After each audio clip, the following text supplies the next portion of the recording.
You ask Tiger to solve. This deals with linear equations with one unknown. The final result is x equals 3. Let's solve it step by step. Simplify the expression. Expand the parentheses. Simplify the arithmetic. Group like terms.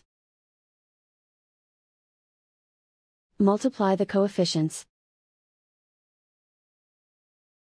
Group like terms. Simplify the arithmetic. Group all constants on the right side of the equation. Subtract 71 from both sides. Simplify the arithmetic.